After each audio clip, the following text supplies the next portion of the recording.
pero los encargados del proyecto van a ser ustedes, los del 10º semestre. El proyecto se realiza el día 28, 27 y 28 de marzo. La ciudad es La Paloma, en el Centro Médico Diagnóstico de la Mujer. ¿En qué consiste esta campaña?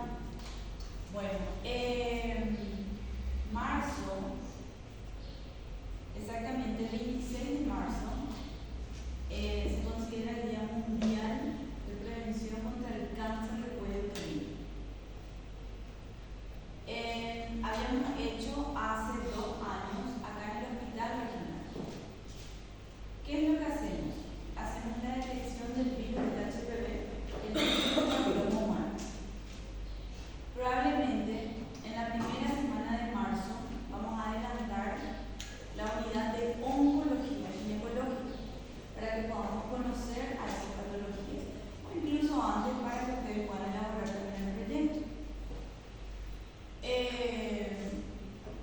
Para que puedan conocer el método de tamizaje. Como nosotros, ¿quiénes son? Que primeramente conocer al virus del HPV. Si ustedes alguna vez escucharon cáncer de cuello uterino, no nos olvidemos que es la segunda causa de muerte por cáncer en mujeres. La primera causa, ¿cuál es?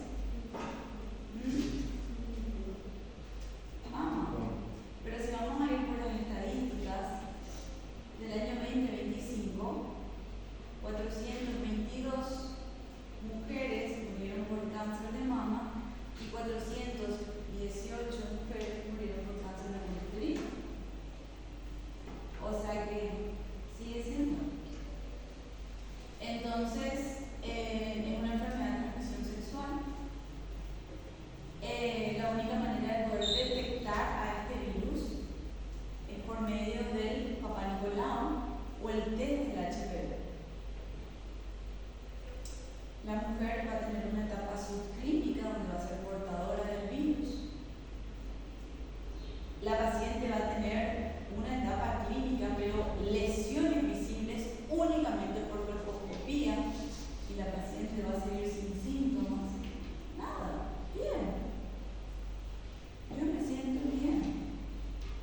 La paciente va a tener una etapa inicial de la enfermedad y se va a seguir sintiendo bien. O sea que yo voy a tener un cáncer de cuello uterino y todavía no me voy a dar cuenta. Cuando empieza a manifestarse esta enfermedad, probablemente estamos en una etapa avanzada de la enfermedad. Ahí la reconocemos. ¿Importa la edad? No. Tengo pacientes de 22 años con cáncer en el cerebro 4. O sea que el único factor de riesgo es que tenga actividad sexual. Claro, existen cofactores, situaciones de riesgo que hacen que el virus produzca esas lesiones y que esas lesiones produzcan cáncer. Entonces, la campaña consiste en que, otra cosa, en este departamento, en Canindeyú, no se ofrece en ningún lugar tratamiento de esas lesiones precursoras a nivel departamental. Solamente 2 personas hacen PAP y colposcopía. Hasta ahí. O toma la prueba del HPV. Si esos resultados vienen positivos, no hay nadie que pueda tomar una biopsia. Se hace en un lugar privado. En una clínica privada se hizo su biopsia y tiene una lesión. Yo tengo que ofrecer tratamiento a esa lesión. No existe en el público. No existe. Sí, hace exactamente un año, la doctora Lorena Campos y yo lo estamos haciendo, pero de manera empírica. Mientras es nuestra guardia, nos envían las pacientes. Todos los instrumentales compramos con la doctora Lorena, de manera independiente. La máquina, para poder hacer los procedimientos, los tratamientos que se conoce como Conolip, conseguimos de donación. O sea que el hospital regional no está autorizado a realizar eso, porque evidentemente depende de la voluntad política, el interés político. Estamos luchando nosotros hace un año para que nos puedan quitar del área de obstetricia y nos dejen en esta área que se llama tracto genital inferior, así se llama. Es una subespecialidad de esta rama de la ginecología. O sea que un ginecólogo no hace colposcopía. Un ginecólogo no hace tratamiento de lesiones precursoras ni tampoco opera un cáncer de cuello uterino. No hace. Hace una colposcopista, que son 2 años de una subespecialidad. Y los cánceres opera una gineco-oncóloga, que son 2 años más. O sea que son 8 años de residencia que hicimos nosotros con la doctora Lorena para poder ser especialistas en el área. O sea que cualquiera no puede hacer, no tiene la capacidad suficiente de reconocer esas lesiones y tampoco ofrecer tratamiento. Entonces, ¿por qué vamos a hacer esta campaña? Porque ese día van a venir colegas, entre ellas la encargada misma del departamento a nivel nacional. Y viene un equipo según la cantidad de personas que captemos. ¿Cómo empieza este proyecto? Primeramente, ustedes se van a dividir en grupos. Está quien va a elaborar el proyecto. Campaña de prevención del cáncer de cuello uterino. Elaboran el proyecto. ¿Qué es lo que vamos a necesitar ese día? Los encargados se comunican conmigo. Grupo 1. El grupo 2 se encarga de la logística. ¿Cómo es la logística? Armamos una planilla electrónica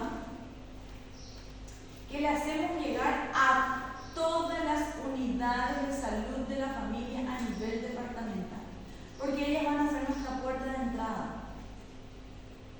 Ellos van a ser los que van a tener la capacidad de reconocer de que ella se tiene que hacer un pago, de que vos te tengas que hacer un test de HPV y vos te tengas que hacer un tratamiento porque ya sos portadora de una lesión y estás ahí porque evidentemente no tenés la posibilidad económica de recurrir a un privado o irte 400 kilómetros para ofrecerte tu tratamiento. Entonces, el segundo grupo se va a encargar de esa logística. Se llama captación de pacientes. Una vez que ustedes tengan su planilla electrónica, realizamos una reunión virtual a nivel regional. Le presentamos el proyecto a los 22 médicos encargados de esas unidades sanitarias y ellos empiezan a captar pacientes. Van a haber preguntas donde te va a preguntar ¿esta qué se tiene que hacer? Y para eso ustedes le tienen que conocer a la enfermedad. No, esta es para PAO, no, esta ya es para colposcopía, no, esta es para biopsia, no, esta ya es para tratamiento. Entonces ese equipo se encarga de la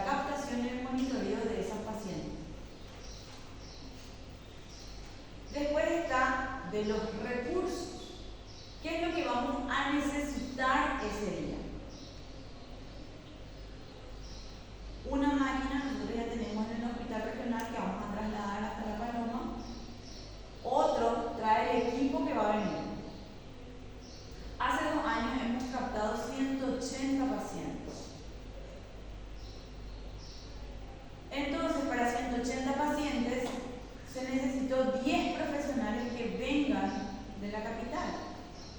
Por eso va a depender mucho de lo que captemos. Como nosotros sabemos de que hay demasiados pendientes por un sistema de que ya van a irse dando cuenta que no nos dejan poder hacer eso, entonces programamos para 2 días. El día 27 vamos a conocer a la paciente. Si se tiene que tomar test de HPV le tomamos, si se tiene que tomar PAP le tomamos, y si se tiene que hacer un procedimiento le vamos a pedir lo básico: hemograma, TP, HIV, PDRL, y le programamos su cirugía para el 28. Y el 28 de marzo vamos a hacer los procedimientos, vamos a tratar las lesiones precursoras.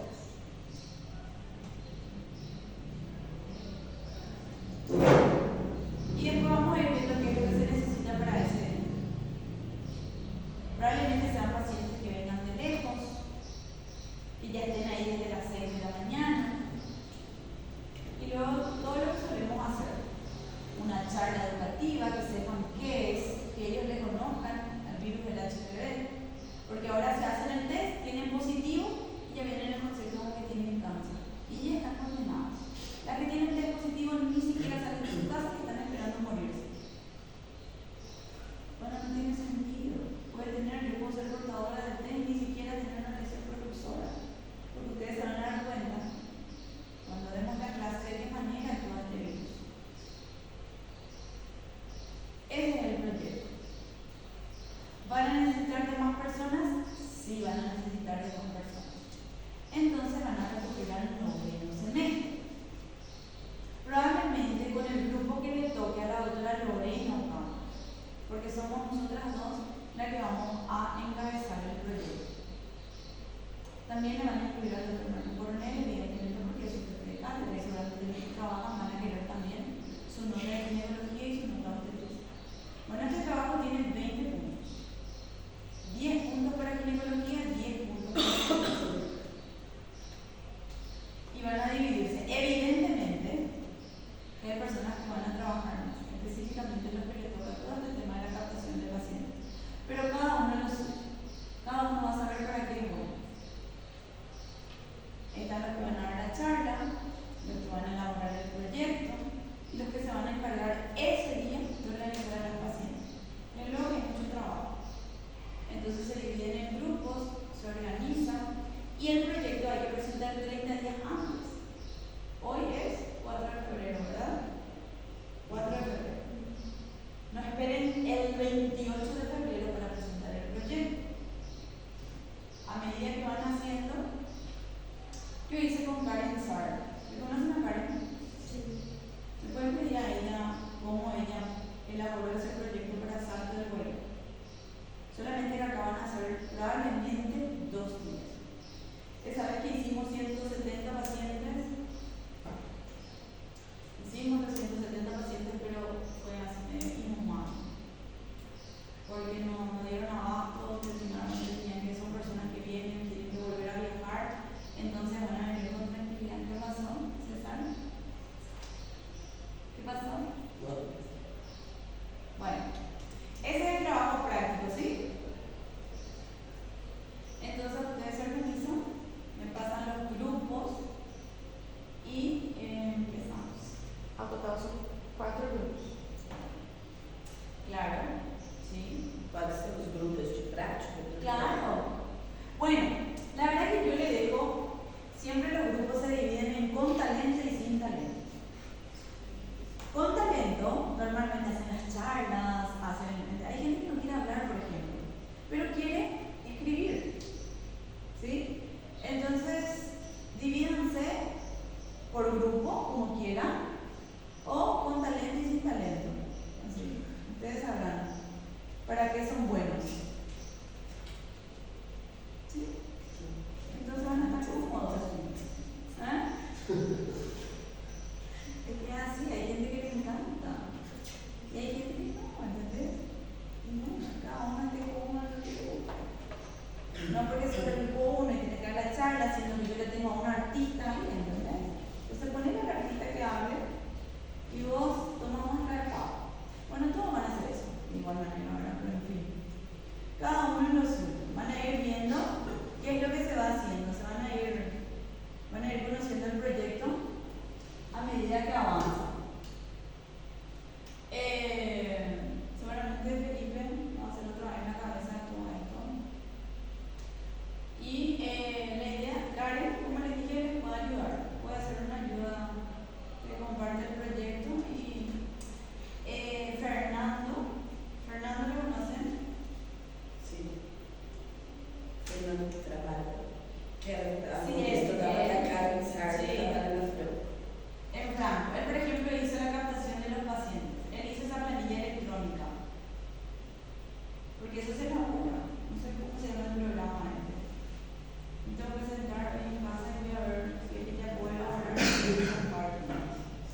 vamos a conocer.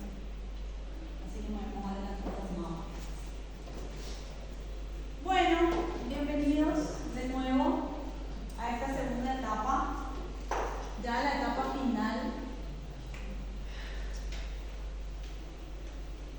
a punto de terminar la facultad.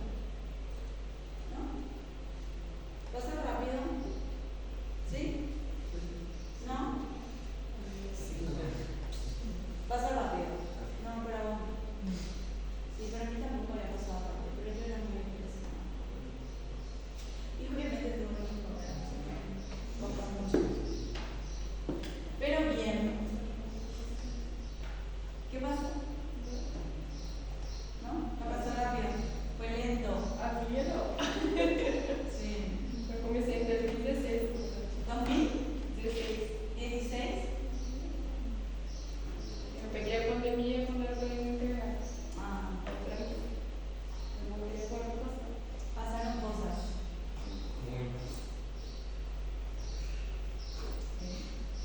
Serían 10 años en este proceso.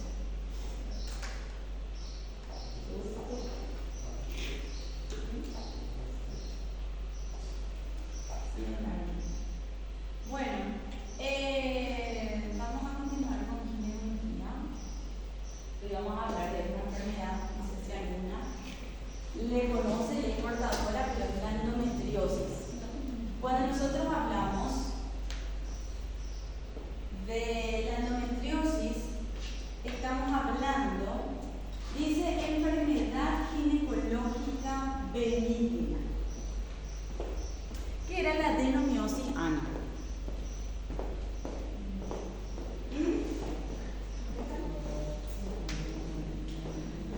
Ana, ¿te acuerdas de la adenomiosis?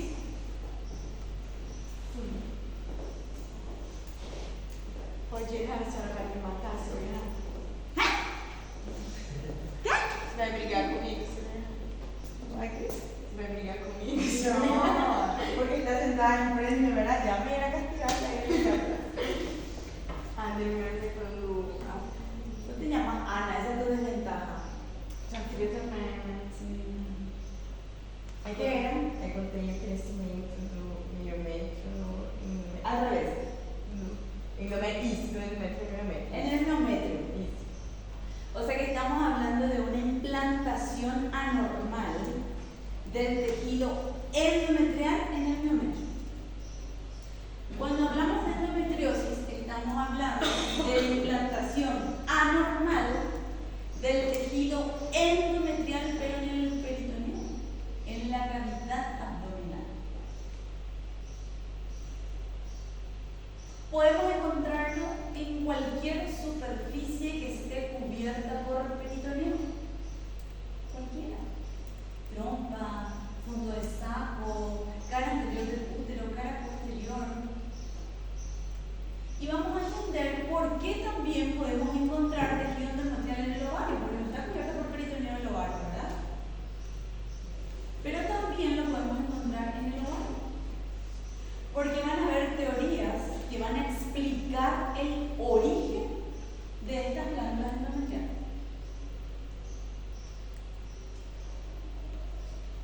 Es una enfermedad que depende de las hormonas. Claro que sí. Yo sé que necesito de qué cosa, César, para que el tejido endometrial prolifere. ¿De qué necesito? Para que crezca ese tejido endometrial.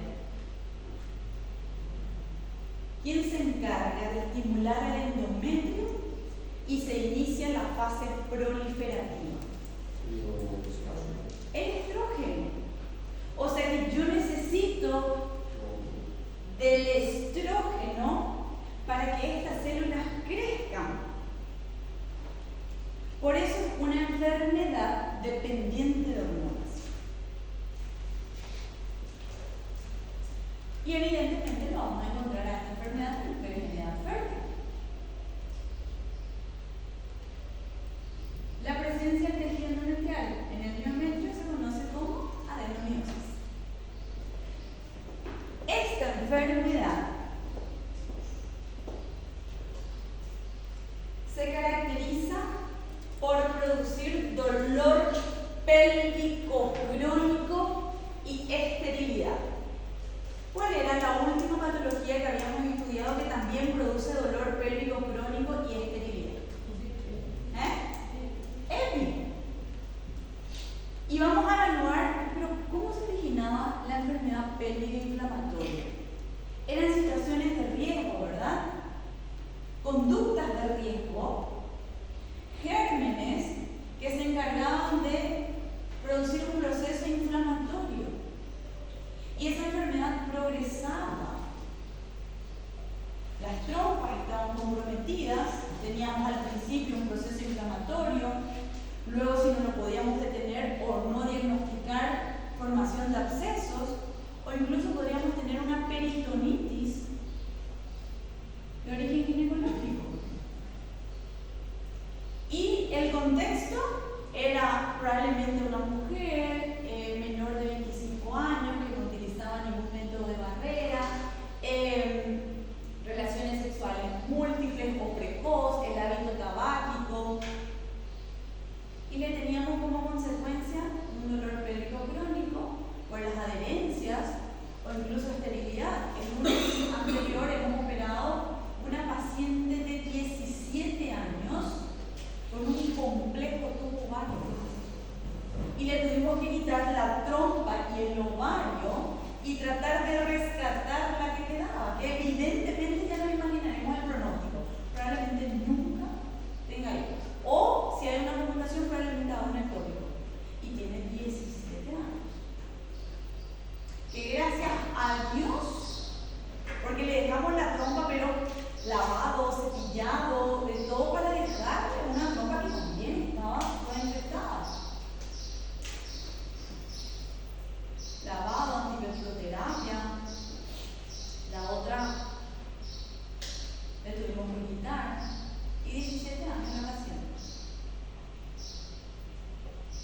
Y otra vez también encontramos a la endometriosis, la enfermedad pélvica inflamatoria, nada más para que reconozcan el escenario. Y luego está la endometriosis. ¿Cuál es mi miedo otra vez? Dolor pélvico crónico y esterilidad. Pero acá hay un contexto hormonal. La paciente ni siquiera probablemente haya iniciado actividad sexual, no tiene ningún factor de riesgo y es portadora de endometriosis.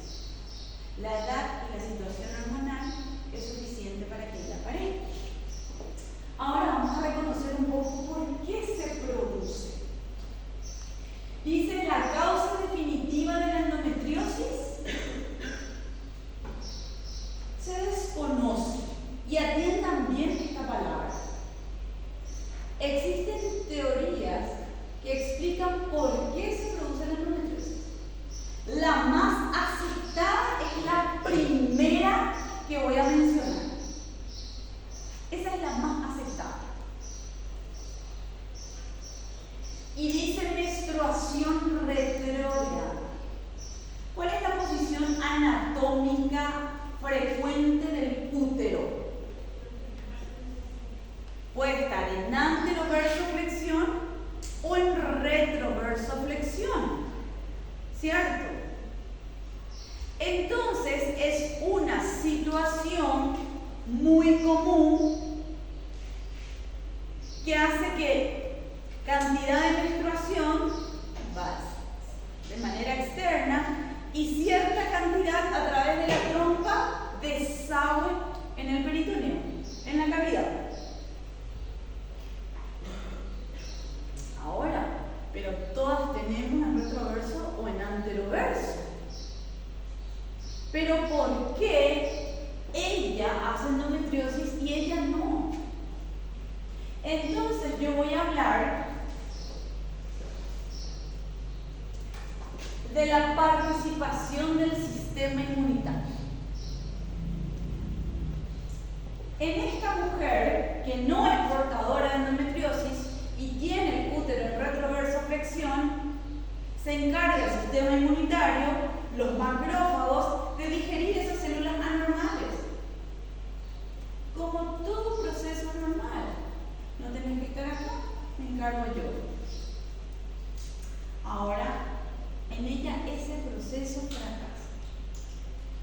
Porque se explica una herencia genética donde hace que en ella ese proceso no se produzca.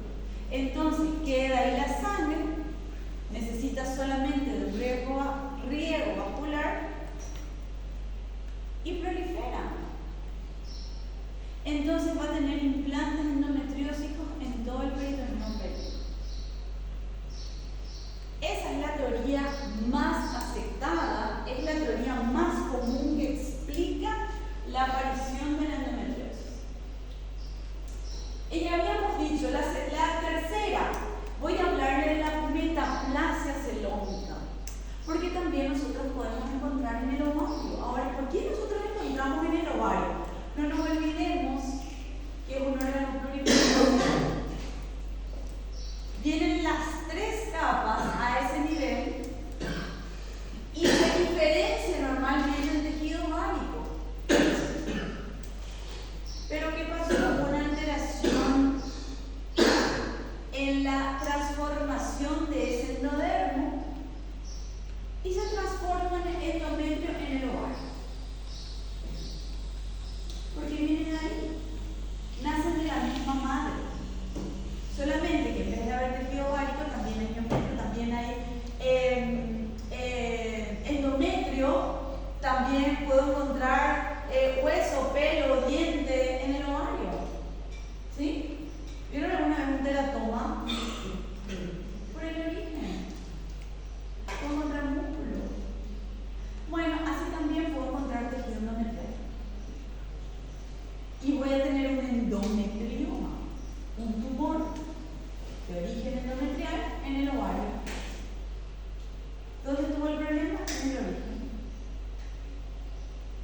Después, no muy considerada, pero dice que también puede haber una diseminación linfática o vascular. ¿Por qué?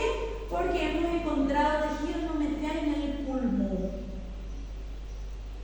Una mujer que consultó por hemóptisis, sí, y se encontró el tejido endometrial a nivel pulmonar. Entonces eso explica también que podría ser por diseminación linfática o vascular. Cualquiera de estos orígenes podemos encontrar tejido endometrial en cualquier situación. La más acertada y la más común tiene que ver con la reacción con la menstruación retrógrada y el proceso de participación inmunitaria. Bueno, ¿existe una predisposición familiar? Sí. Probablemente si mi madre fue portadora, hay altísima posibilidad de que yo lo sea. Se han encontrado gemelas idénticas. Son portadoras de esta enfermedad. Luego dijiste que existen mutaciones genéticas y polimorfismo. Claro que sí, porque ya hemos visto que el factor inmunitario tiene directa relación con la sí o no proliferación del tejido. Defectos anatómicos. En realidad, como defecto, es la misma posición del útero, más los úteros en retroverso flexión. Y algunas mujeres dicen, yo después de tener hijos de joven, tenemos un útero en menos retroverso, un poco más prolapsado. Entonces la simple posición del útero hizo que esta patología mejore.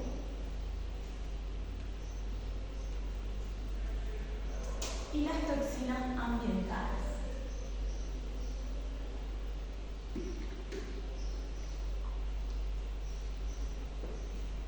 ¿Cómo nosotros vamos a clasificar esta enfermedad? Primeramente, ¿cómo lo voy a diagnosticar? Dice,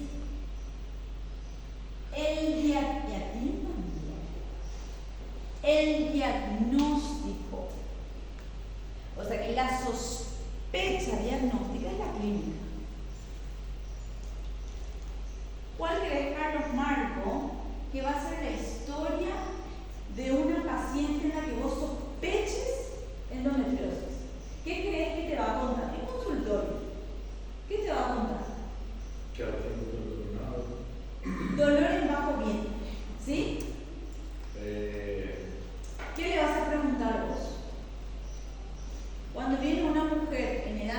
fértil,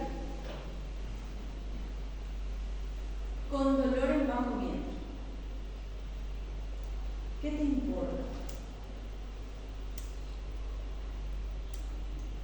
Y es un buen punto para partir de él.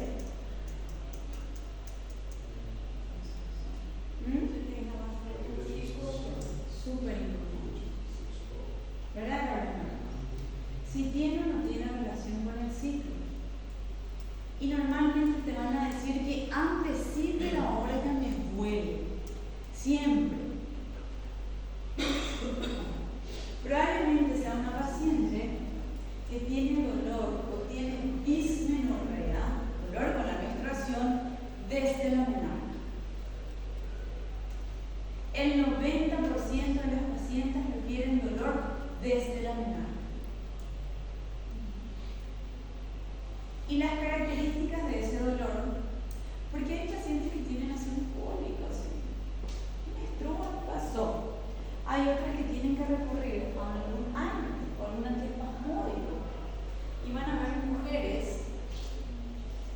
que les incapacita o incluso les lleva a urgencia ese dolor agudo. A veces hasta confunde con un dolor agudo quirúrgico. Esas también nos van a dar una alerta. Luego ese dolor deja de ser una dismenorrea, o sea que ese dolor deja de aparecer solo con la menstruación y persiste.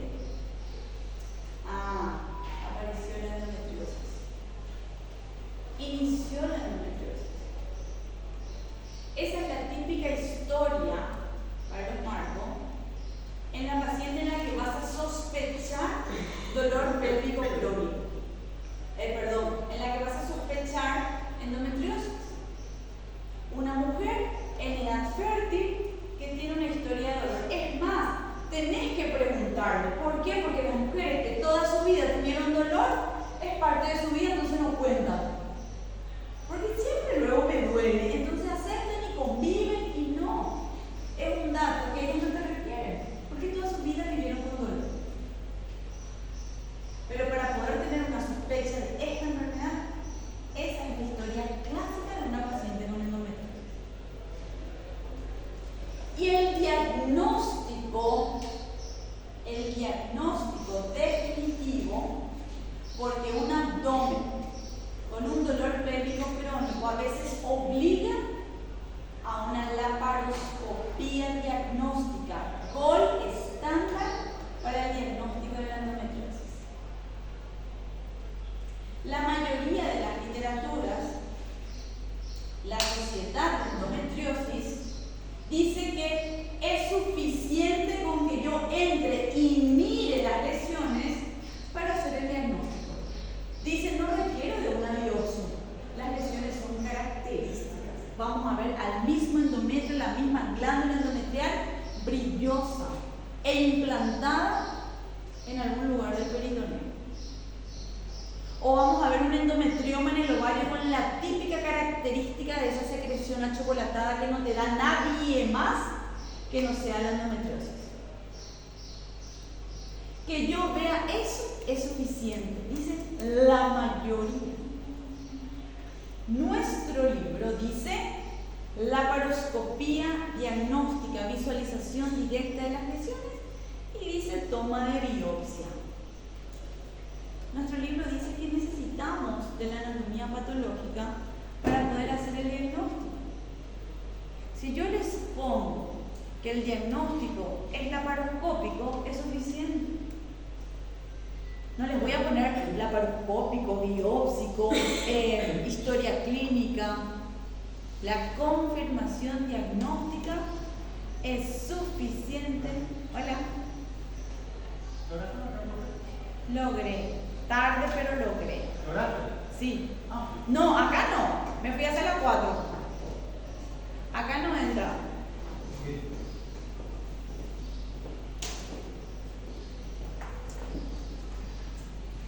Entonces, esto, yo puedo ver igual.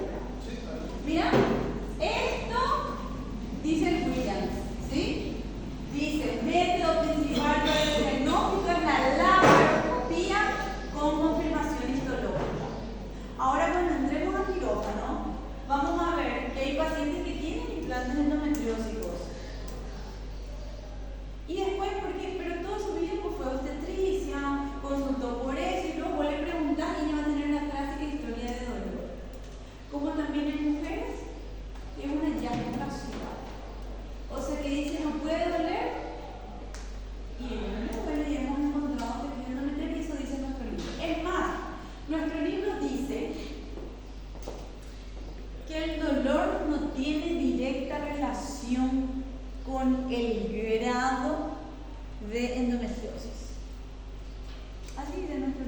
O sea, yo puedo tener un implante endometriósico y tener ese dolor incapacitante.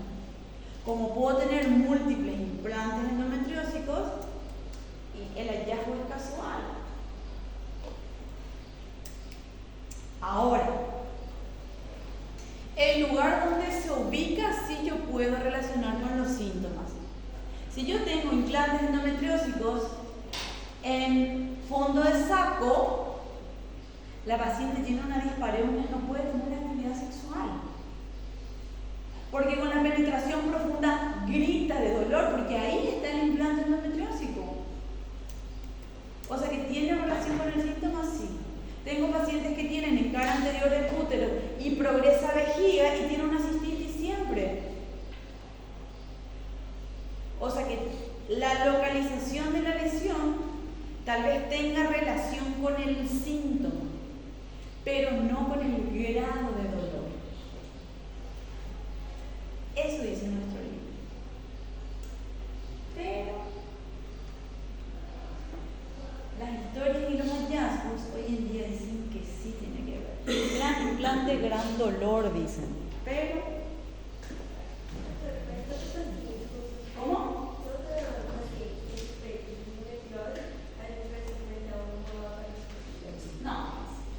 No todos. No todos, ¿por qué? Porque es una clásica historia. Evidentemente yo le voy a pedir 2 estudios, no hay ningún otro, pero dolor pélvico crónico. Y si yo tengo una vagina sana, un útero sano ecográficamente y la paciente tiene esa historia, tiene esa historia de dolor siempre, y hoy, o sea, de dolor con la menstruación desde la menarca, esto, que toma medicamentos, que me duele,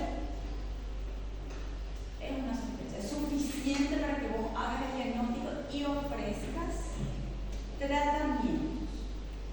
Vamos a ver qué tratamiento yo le puedo ofrecer a esta paciente. Hay algunas que van a requerir años, hay algunas que van a requerir un progestágeno para poder apropiar todos esos implantes, ¿cierto? Hay otras pacientes que van a necesitar que yo ingrese por la laparoscopía, seque los implantes, libere las adherencias, restablezca la anatomía y encima otra vez ofrezca hormonas. Diferentes niveles. Básicamente. Bueno, entonces, y según el Colegio Americano de Ginecología y Obstetricia, solamente ellos utilizan, ustedes van a ver ahora la clasificación de la endometriosis de la base profunda. Nosotros tenemos una fase 1, dice mínima, es cantidad de los implantes. No tanto como, ¿cómo se dice? No me viene la palabra. Comprometimiento. ¿A qué voy? La fase mínima puede ser un implante en una trompa. ¿Sí? Después yo paso a la fase leve, donde están comprometidas ambas trompas. Después yo voy a pasar a la fase moderada, donde estén comprometidas ambas trompas y probablemente el peritoneo de la cara anterior del útero, de la cara posterior del útero, y una fase intensa, donde voy a encontrar implantes endometriósicos también en el fondo del saco. Es más, yo puedo encontrar solamente implantes en el fondo del saco. Es suficiente para que yo pueda reconocer esta fase 4, intensa.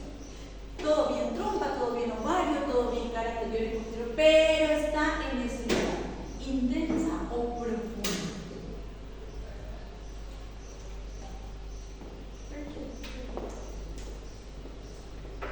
El tipo de riego de diseminación y la manera de controlar, vos tenés ahí todo el plexo pélvico.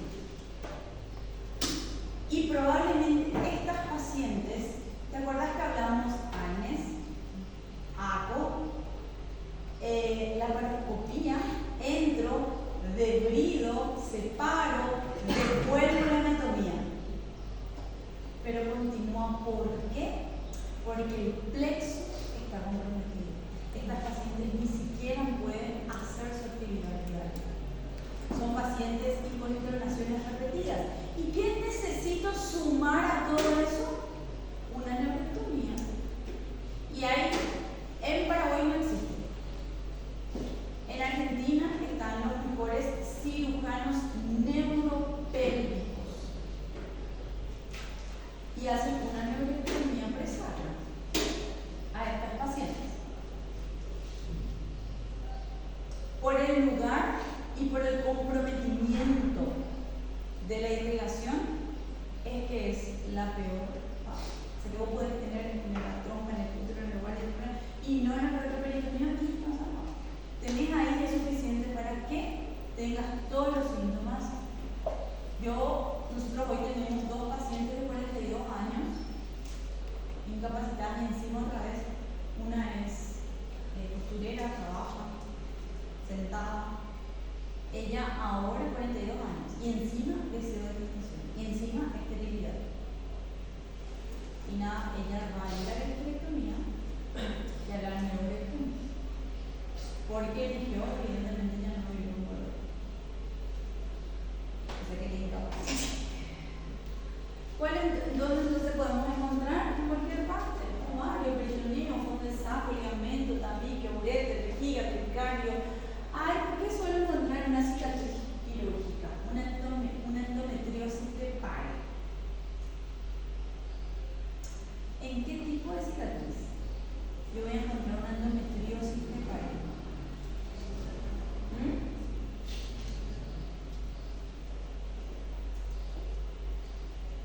¿Por qué? ¿No se imaginan? Quando fez esterectomia, por causa das anexis. Esterectomía. Pela anexis. Esterectomía no. Te voy a explicar enseguida por qué. Ovarectomia. Menos. Tampoco. Mas não, pelas Tampoco me va a dar una endometriosis de parto. ¿Por qué la cesárea? Porque se expõe na parte do momento que você faz o corte. Claro, porque yo voy a abrir ese útero, ¿verdad? Y va a haber una comunicación directa. ¿Me entendés, doctora? ¿Por qué una histerectomía no? ¿O por qué una oforectomía no? Porque en una cesárea se comunica. Y cuando yo hago todo el parto por cesárea, el alumbramiento, el curaje, yo estoy arrastrando tejido endometrial. Y peor todavía, se utiliza el mismo hilo que utilicé para el útero para cerrar el resto de las cavidades. O sea que yo estoy llevando con el hilo el tejido endometrial. Y como yo tengo, evidentemente, un trastorno genético, un comprometimiento de la inmunidad o por el rastre, se implanta ese tejido endometrial en el músculo, en tejido celular, y la paciente va a tener, doctora, me duele mis cicatrices, ¿verdad? ¿Qué le vas a preguntar? Cicatriz de la cesárea. ¿Qué le vas a preguntar? Otra vez. Porque pueden doler adherencias, ¿verdad? Entonces, ¿es adherencia o es una endometriosis de pared? ¿Qué es lo que le duele? Un granuloma. Hay un cuerpo extraño, utiliza un hilo, ¿verdad? Entonces, ¿cómo yo voy a saber qué es lo que duele? ¿Qué le vas a preguntar otra vez, María Clara? Otra vez. ¿Te duele cada vez que vas así? Es más, hasta podría menstruar por la cicatriz y vienen asustadísimas. ¿Por qué? Porque ella no entra ahí. Entonces, también puedo encontrar de esa manera. Y esto solamente me da la endometriosis. Cuando yo entro y veo esa secreción achocolatada, esta persona está en este caso un endometrioma en el ovario. ¿Cuáles son los síntomas? Es lo que decíamos. Algunas mujeres carecen de síntomas, pero por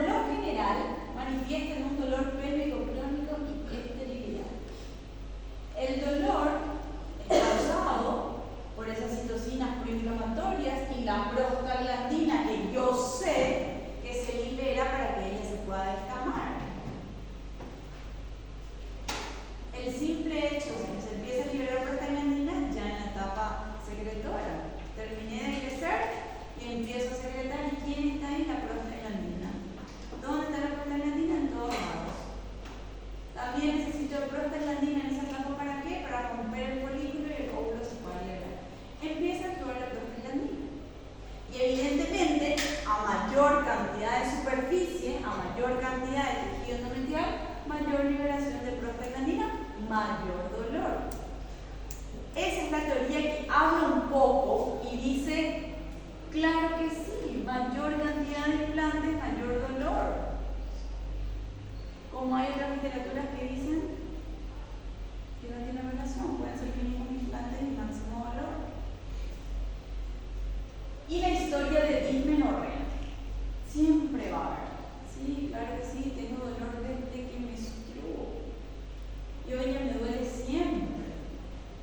Y luego todo esto tiene relación directa normalmente con la localización de los implantes endometriales. Yo puedo tener dispareunia, probablemente esté en el tabique recto. Yo puedo tener disuria, probablemente está en el peritoneo anterior que cubre la cara anterior y la vejiga. Probablemente tenga disquesia cuando está en retroperitoneo o incluso rectorragia, porque ya no solamente ese tejido crece, ese tejido prolifera, ese tejido invade, o sea que yo puedo encontrar una paciente que tiene rectorragia también cuando menstrua y defeco. Yo puedo encontrar una endometriosis colónica, un parto cada vez que me voy de cuerpo, cada vez que defeco, y encima sangro cada vez que menstruo. Y normalmente cuando se agrega esterilidad son esas pacientes que tienen historial y hay deseo de gestar. Esas son las pacientes más complicadas cuando hay endometriosis y deseo de gestación.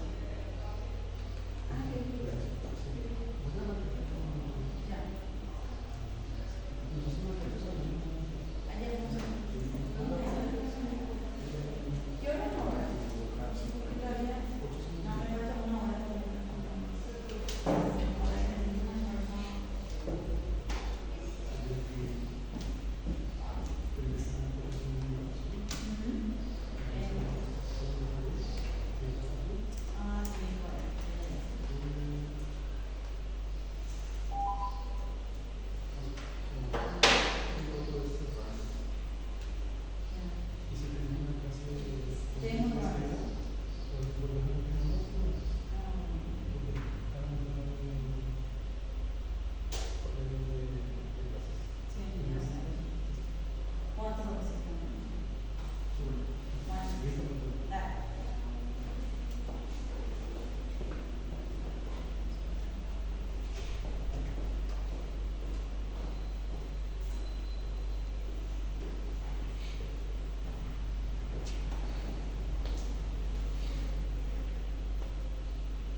Bueno.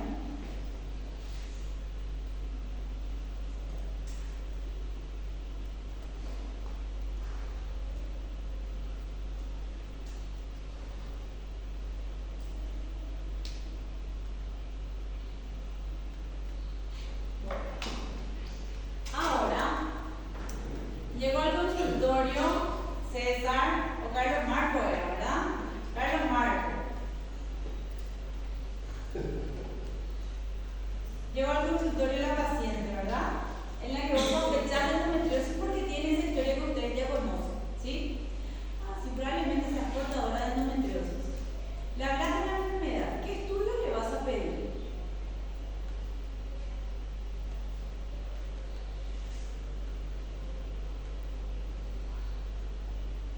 Pode pedir uma ecografia, uma ressonância, uma tomografia, fazer sangue.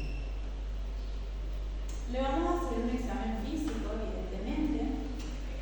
Probablemente, si el dolor no es agudo, son una paciente que nos va a referir un dolor a la palpación profunda.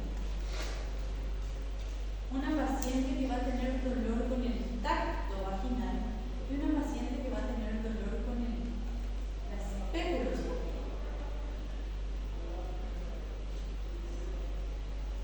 Hay veces que voy a mover el útero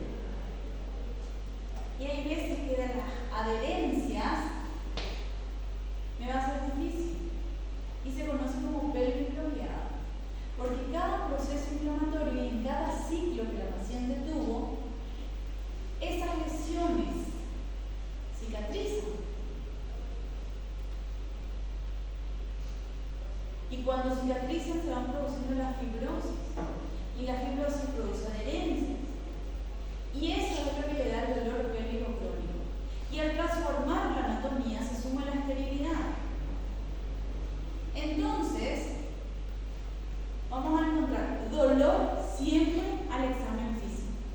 Y más aún a la exploración vaginal o el tacto bimanual.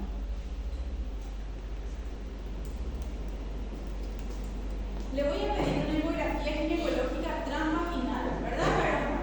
¿Qué vas a ver ahí? Probablemente. Si tem aderência,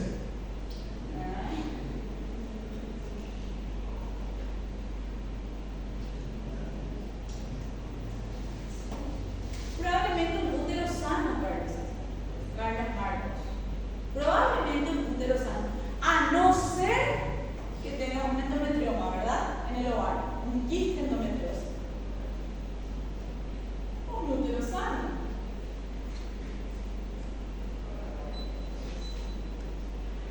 Con una tomografía con contraste, yo puedo ver esos implantes, esa hiperrefringencia que me da el endometrio en alguna de esas localizaciones y me va a sugerir que son implantes endometriósicos. Y con una resonancia yo puedo tener hasta la capacidad de invasión de ese tejido. mais precisa. ¿Sí? Cuando sospecho. Pero nada, y siempre va a ser una sorpresa diagnóstica.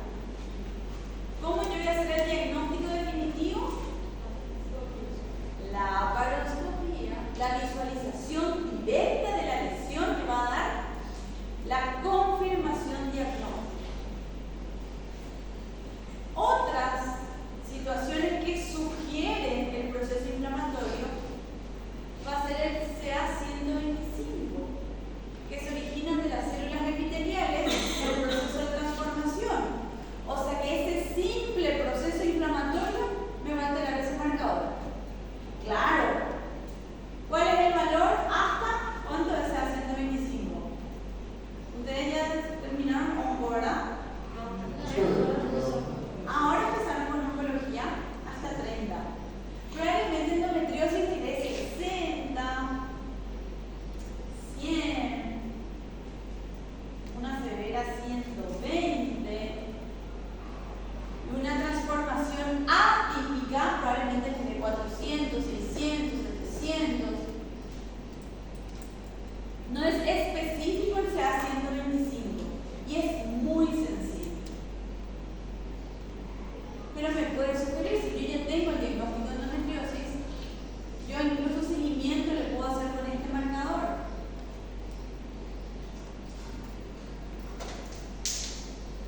Esta tomografía muestra una paciente con dolor pélvico crónico, esterilidad y recto rápido. Con esta tomografía se vio el tejido endometrial a nivel colónico. Es más, se trataba la tumoración. Esta es la imagen del libro, pero la paciente que nosotros tuvimos de 37 años con dolor pélvico crónico, esterilidad, portadora de endometriosis severa, su motivo de consulta fue recto rápido. Evidentemente, ahí el examen físico obligó a que termine con un tacto rectal y se toca el tejido endometrial en pared anterior del recto.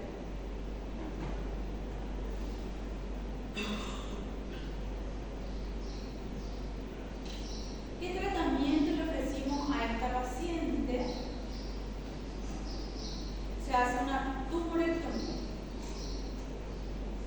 Se quita la porción del implante, se restituye el tránsito, se liberan las adherencias, se reseca los implantes endometriósicos y inicia un tratamiento hormonal para evitar que vuelva a sangrar.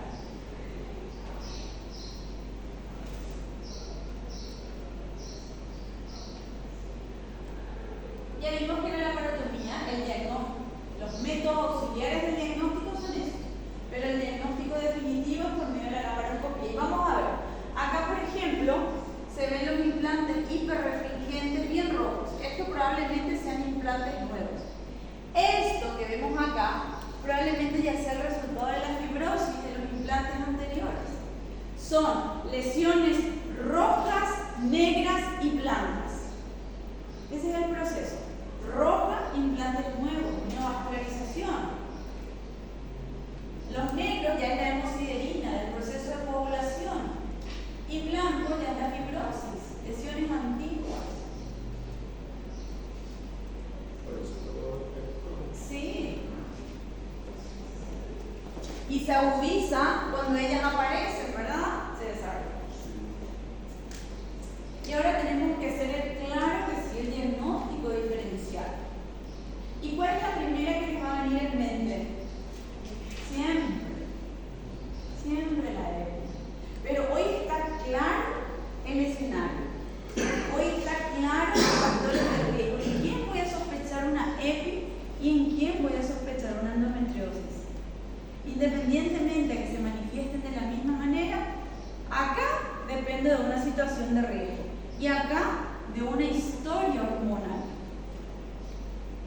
Ambas en mujeres en edad fértil, que me dé dolor pélvico crónico y esterilidad. Eso es lo principal que necesito que hoy nos demos cuenta. ¿Qué tratamiento le voy a ofrecer ya?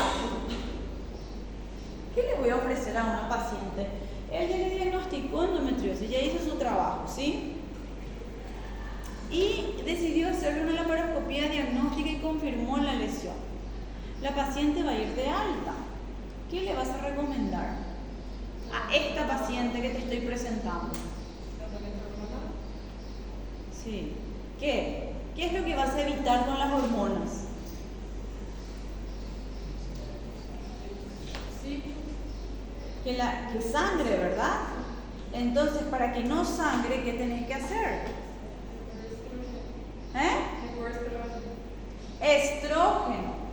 ¿Sí, Ana? Va a volver a crecer.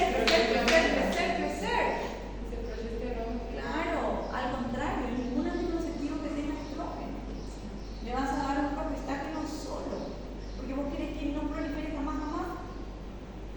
Y vas a corregir cuáles son las situaciones de riesgo que van a hacer independientemente del progestágeno. Y el bloqueo hormonal sigue la endometriosis.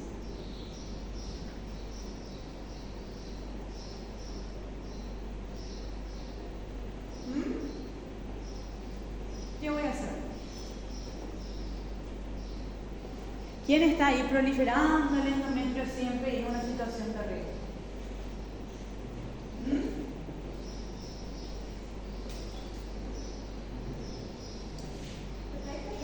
¿Qué? Yo le voy a dar Bienogés a una paciente para atrofiar el endometrio. ¿Sí? No le voy a dar estrógeno. Pero de manera fisiológica, ¿quién te va a dar? Y es un hábito que tenemos que corregir. Porque siempre ella nos va a terminar ganando. Probablemente la paciente sangre igual. ¿Quién era? ¿Cuáles eran esas situaciones de hiperestrogenismo? Que tenían pólipos, miomas, adenomiosis.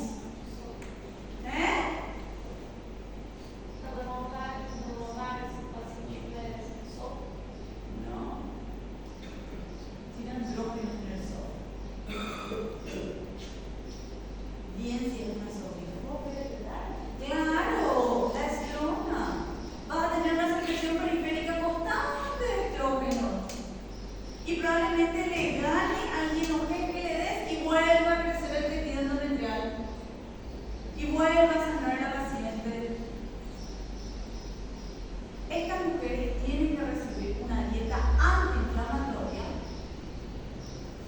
corregir sus hábitos y encima darle el progestágeno solo. Entonces el tratamiento va a depender de los síntomas de la paciente. Van a haber pacientes que solamente le voy a tratar la dismenorrea. Un AINES. O hay pacientes que le voy a tener que dar un progestágeno con un AINES.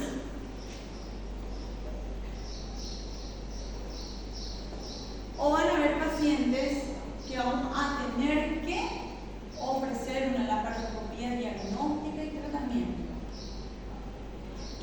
pacientes en las que vamos a tener que hacer una neurectomía presacra. O van a haber pacientes en las que vamos a tener que hacer incluso una histerectomía.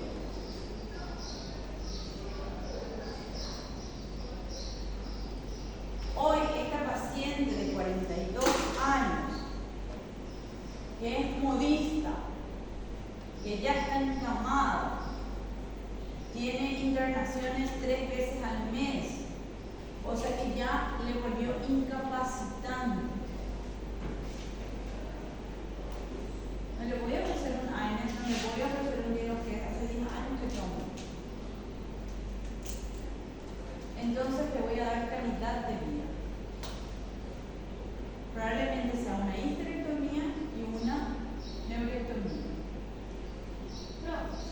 Para paciente que tem endometriose, mas ela não tem desejo, por exemplo, um paciente muito jovem, por exemplo, um paciente com 23 anos, 24 anos, mas que não tem desejo de gestação. A gente poderia colocar um DIU para Claro, un yugo está bueno. para diminuir a espessura do né? Claro, ese es el tratamiento ideal. Los dispositivos que yo sé que tomar, olvidos en la toma, el Inoges, que actúa así por hora, los dispositivos con progestágeno solo son lo primero que normalmente ofrecemos, obviamente si no hay contraindicación, pero sería la idea siempre con progestágeno solo. Estas son las pacientes normalmente más complicadas. No se ha demostrado que el tratamiento médico utilizado para el dolor de la endometriosis sea eficaz para mejorar la fertilidad.